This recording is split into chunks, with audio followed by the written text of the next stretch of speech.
Okay जी, आज की video कोई फ़नी वीडियो नहीं है। ये गाज़ा के बारे में है, फ़लस्तीन के बारे में। एक इंडियन चैनल है तो वो इन्फॉर्मेशन हमें दे रहे हैं कि क्या हालात चल रहे हैं या उसके पीछे स्टोरी क्या है इसराइल की या गाज़ा की, फ़लस्तीन की। तो देखते हैं कि क्या इन्फॉर्मेशन मिलती है यहाँ से हमें।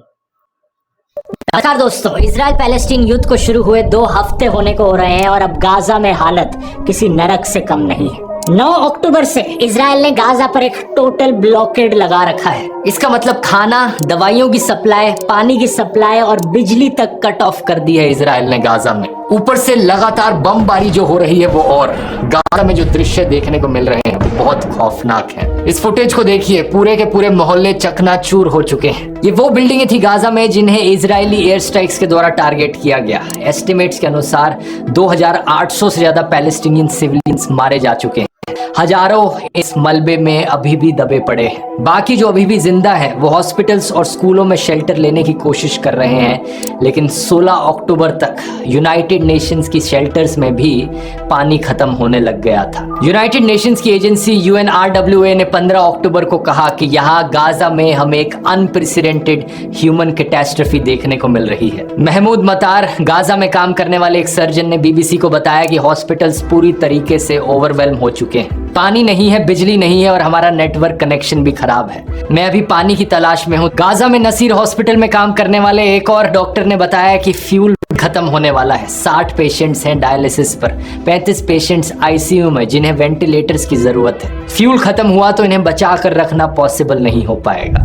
और ये एक हॉस्पिटल की कहानी नहीं है, बाकियों में भी यही हाल है। 17 अक्टूबर को हेल्थ ऑफिशियल्स ने बताया कि इकलौता ऑन्कोलॉजी हॉस्पिटल गाजा में 48 आवर्स के अंदर शट डाउन हो जाएगा अगर हालत ऐसी ही चलती रही तो, और सारे कैंसर पेशेंट्स बिना क्रिटिकल केयर के रह जाएंगे। गाजा के नक्शे पर एक बार नजर डालो दोस्तों, ये बहुत ही छोटी सी जगह है। सिर्फ 365 स्क्वायर किलोमीटर में फैली ये स्ट्रिप न्यूयॉर्क शहर के साइज से कंपेयर करो तो पता लगेगा कि ये कितनी छोटी जगह है। इवन दिल्ली से कंपेयर करो, ऑलमोस्ट 1/4 साइज है इसका। इतनी छोटी सी जगह में 23 लाख लोग रहते हैं। ये दुनिया की one of the most densely populated जगह है। वॉर शुरू होने से पहले भी यहाँ की लिविंग कंडीशंस बहुत खराब थी। यहाँ रहने वाले लोग कॉन्स्टेंटली इजरायली सर्वेलेंस के अंडर रहते थे और इजराइल परमिशन के बगैर बाहर ट्रैवल भी नहीं कर सकते थे। और ये बात भी मेंशन करनी जरूरी है कि 23 लाख की पॉपुलेशन में ऑलमोस्ट आधी पॉपुलेशन बच्चों की है। सही सुना आपने, यही कारण है कि एस्टिमेट्स के अनुसार अभी जितने भी लोग इस वॉर में मारे गए हैं उनमें से करीब 60% औरतें और बच्चे हैं गाजा में। लेकिन इतने बुरे हालात वॉर शुरू होने से पहले भी गाजा में थे कि इजराइल के क्रिटिक्स गाजा को अक्सर ओपन एयर प्रिजन करके पुकारते थे, मानो ये जमीन एक खुली जेल हो।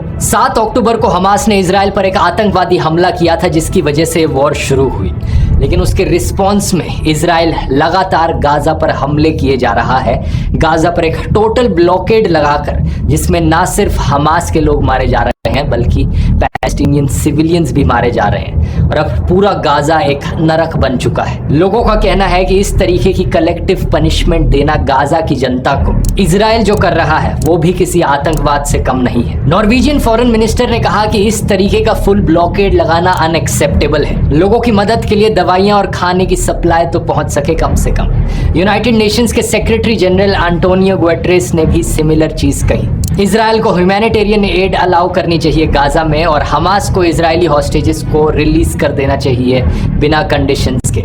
ऐसे हालातों में इमेजिन करके देखो, अगर आप गाजा में रहने वाले एक आम इंसान होते तो आप पर क्या बीतती। आपके घर में बिजली नहीं, पानी नहीं, इंटरनेट कनेक्शन कट ऑफ, खाना नहीं आप कहीं से ला सकते, और फिर एक दिन आप अचानक सकते हैं आसमान से कुछ पैम्फलेट्स टपक रहे हैं। उन पैम्फलेट्स पर इजराइल की एक वार्निंग होती है। वार्निंग में लिखा जाता है कि जितने भी लोग नॉर्थ में रह रहे हैं गाजा स्ट्रिप के, वो सारे इवैक्यूएट करके साउथ में चले जाएं गाजा स्ट्रिप पर। चारों तरफ आपको बमबारी की आवाज सुनाई दे रही है और अब आपको एक वार्निंग दी जा रही है कि जल्दी से जल्दी अपना घर खाली करो और साउथ में जाओ अगर जिंदा बचे रहना है। एस्टिमेट के अनुसार करीब 11 लाख लोग नॉर्दर्न गाजा में रहते हैं। IDF ने सबको वार्निंग दी कि इवैक्यूएट करके साउथ में चले जाओ। यूनाइटेड नेशंस के खुद के जो शेल्टर्स थे नॉर्दर्न गाजा में, अब वो सेफ नहीं थे।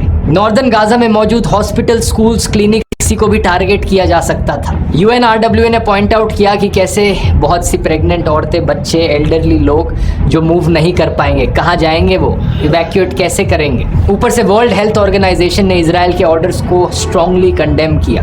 22 हॉस्पिटल्स हैं नॉर्दर्न गाजा में जिनमें 2000 से ज़्यादा पेशेंट्स हैं। आखिर हॉस्पिटल्स को कैसे इवैक्यूएट किया जाएगा। इसके बावजूद भी इजराइल मिलिट्री ने कहा कि करीब 6 लाख गाजन लोग नॉर्दर्न एरिया से इवैक्यूएट करके साउथ में चले गए। 5 लाख लोगों ने इवैक्यूएट नहीं किया, लेकिन मान लेते हैं कि आप उन लोगों में से थे जो इवैक्यूएट करके साउथ में चले आए। लेकिन क्या इसका मतलब आप बमबारी से बच जाओगे? Are people that were killed or injured during Israeli strikes in their homes in Deir al-Balah, which is located in southern Gaza. हमें इंस्टेंसेस देखने को मिले सेंट्रल गाजा में करी गई एयर स्ट्राइक्स के, जहां पर परिवारों के घर चकनाचूर हो गए। सदर्न गाजा में रहने वाले लोग भी सेफ नहीं थे। खान यूनिस सदर्न गाजा में मौजूद एक शहर में भी मल्टीपल एयर स्ट्राइक्स किए गए। बीबीसी के एक कॉरेस्पॉन्डेंट ने सदर्न गाजा में हुई एयर स्ट्राइक को कंफर्म किया कि रफा क्रॉसिंग के पास एक बिल्डिंग डैमेज हुई। इनके अनुसार रफा क्रॉसिंग पॉइंट वाले एरिया पर इजराइल ने कम से कम 3 ये एरिया काफी इंपॉर्टेंट है, जरा गौर से देखिए इस जगह को। रफा बॉर्डर क्रॉसिंग, गाजा और इजिप्ट के बीच ये बॉर्डर क्रॉसिंग है। क्योंकि अगर गाजा में कोई जगह सेफ नहीं है तो लोग ऑब्वियसली गाजा से बाहर जाने की सोचेंगे। एक तरफ समुद्र है जहां जाया नहीं जा सकता, दो तरफ इजराइल का देश है जहां ऑब्वियसली नहीं जाया जा सकता। तो इकलौती जगह जो आपके लिए भागने के लिए बची वो साउथ में इजिप्ट का देश, और एक ही बॉर्डर क्रॉसिंग यहाँ पर मौजूद है, ये रफा बॉर्डर क्रॉसिंग। तो आप ऐसी सिचुएशन में होते तो क्या करते? बमबारी से बचने के लिए गाजा छोड़कर भागने की कोशिश करते। हजारों लोगों ने यही कोशिश करी, राफा बॉर्डर पर इकट्ठे हो गए, लेकिन इजिप्ट इस बॉर्डर को खोलने को तैयार नहीं है। इजिप्ट और बाकी और अरब देशों का कहना है कि अनएक्सेप्टेबल है कि पैलेस्टीनियन रेफ्यूजीज उनके देशों में आकर रहने लगे हैं, क्योंकि पैलेस्टीनियंस की उनकी अपनी जमीन है, उनकी अपनी जमीन से उन्हें बाहर नहीं निकाला जा सकता। इस सब के बीच ये वॉर एस्केलेट होने का खतरा भी मंडरा रहा है, क्योंकि इजराइल और लेबनान में भी क्लैशेस देखने को मिले। इजराइल के नॉर्थ में है लेबनान का देश, जहां पर हिजबुल्लाह मिलिटेंट ग्रुप ऑपरेट करता है। हमास ग्रुप की तरह हिजबुल्लाह को भी ईरान के द्वारा बैक किया जाता है, और हिजबुल्लाह और इजराइल के बीच में ऑलरेडी एक वॉर हो चुकी है साल 2006 में, जो 1 महीने तक चली थी। वैसे यहाँ मैं कहना चाहूंगा कि अगर कोई कॉन्सेप्ट आपको मेरे वीडियोज में नहीं समझ आता है तो चैट जीपीटी का इस्तेमाल करके देखो, बहुत मदद मिलेगी। मैं खुद रोज चैट जीपीटी का इस्तेमाल करता हूँ, और सच में ये आपकी एफिशिएंसी को नेक्स्ट लेवल पर ले जा सकता है। हमारी टीम काम के अलग अलग एस्पेक्ट्स में इसका यूज कर रही है, जिसकी मदद से प्रोडक्टिविटी और एफिशिएंसी में एक जबरदस्त बूस्ट मिली है। और इन्हीं अनोखे तरीकों और यूज केसेस को आपको समझाने के लिए मैंने एक 4.5 घंटे का कोर्स बनाया है, मास्टरिंग चैट जीपीटी पर, पूरा हिंदी में। जिन लोगों ने इस कोर्स को लिया है उन्हें बहुत यूजफुल लगा है। स्क्रीन पर आप रिव्यूज देख सकते हो। और जो लोग अपनी जिंदगी में एआई चैटबॉट्स का इस्तेमाल अभी भी नहीं कर रहे हैं, उन्हें नहीं पता कि वो क्या मिस आउट, लेकिन आपके पास अभी भी चांस है। अगर आप ज्वाइन करना चाहते हैं, आप लोगों के लिए एक स्पेशल ऑफर है। आप में से पहले 400 लोग जो डिस्क्रिप्शन में दिए गए लिंक पर क्लिक करें। अभी क्या 16 अक्टूबर को एक एंटी टैंक मिसाइल फायर की गई थी लेबनान से, जो कि नॉर्दर्न इजराइल के एक टाउन में गिरी, जिससे 3 लोग घायल हो गए। इजराइल ने अपने सिविलियंस को ऑर्डर किया है कि वो लेबनान के पास के बॉर्डर को इवैक्यूएट कर दें। खतरा यहाँ पर सबसे बड़ा ये है कि हिजबुल्लाह एक्चुअली में हमास से ज्यादा खतरनाक है और ज्यादा पावरफुल है। इनके पास लाखों रॉकेट्स और मिसाइल्स हैं जो इजराइल में कहीं पर भी अटैक कर सकती हैं। ऊपर से ईरान के देश ने भी वार्निंग दी है इजराइल को कि अगर इजराइल ग्राउंड इन्वेजन करने की कोशिश करेगा गाजा पर, यानी अपनी आर्मी को गाजा के अंदर भेजेगा ग्राउंड पर, तो उसे और जगह से रिस्पॉन्स देखने को मिल सकता है। यहाँ पर यह चीज भी नोट करने वाली है कि करीब 900 Indian troops Israel Lebanon border पर स्टेशन्ड है। ये यूनाइटेड नेशंस की पीस कीपिंग फोर्स का एक हिस्सा है, United Nations interim force in Lebanon. हमारे इंडियन ट्रूप्स वहां पर 1978 से रहे हैं, और 15 अक्टूबर को अभी रिपोर्ट किया गया कि एक रॉकेट शेल सदर्न लेबनान में उस साइट के आसपास गिरी।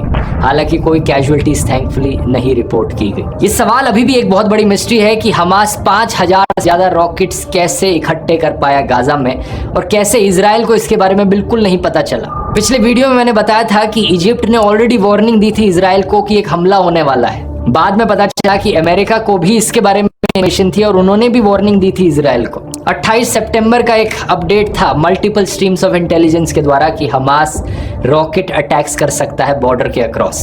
6 अक्टूबर को अटैक से एक दिन पहले अमेरिकन ऑफिशियल्स ने रिपोर्ट सर्कुलेट करी थी कि हमास के द्वारा अनयूजुअल एक्टिविटी देखने को मिल रही है, अटैक अब कभी भी हो सकता है। वॉशिंगटन डीसी में मौजूद एक मिडिल ईस्टर्न डिप्लोमेट ने सीएनएन को बताया कि कैसे उनकी सरकार रिपीटेडली वार्न कर रही थी व्हाइट हाउस और यूएस इंटेलिजेंस ऑफिशियल्स को कि हमास के हथियारों का एक बिल्डअप देखने को मिल रहा है। इन्होंने ये भी कहा था कि ये हथियार इतने ज्यादा हैं गाजा में उनके पास कि ये बियॉन्ड एनीबडीज इमेजिनेशन है। तो जाहिर सी बात है, सवाल यहाँ पर ये उठता है कि क्या इजराइल की सरकार को इस हमले के बारे में पहले से पता था और फिर भी उन्होंने कुछ नहीं किया।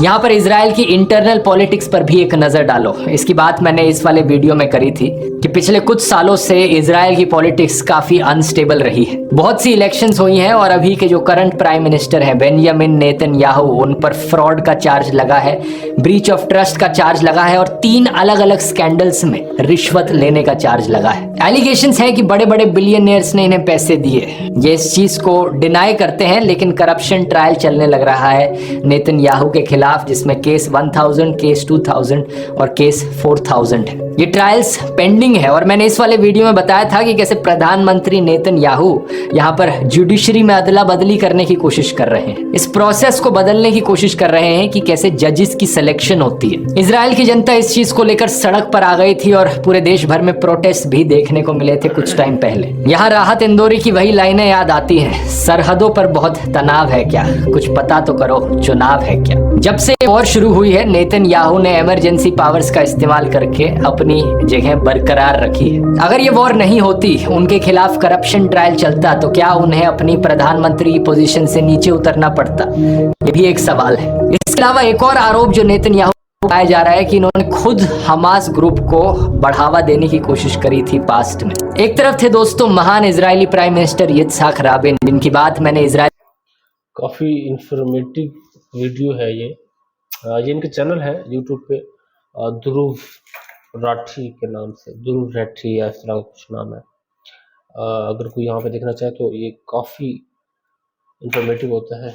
इनकी हर वीडियो ही इस तरह की होती है, हिस्ट्री के बारे में या जो भी हो रहा होता है, चल रहा होता है सोशल, तो आप वहाँ पे जाके भी देख सकते हैं। ठीक है, तो ठीक है, वीडियो यहाँ पे ख़त्म करते हैं, मिलते हैं अगले वीडियो में। अल्लाह।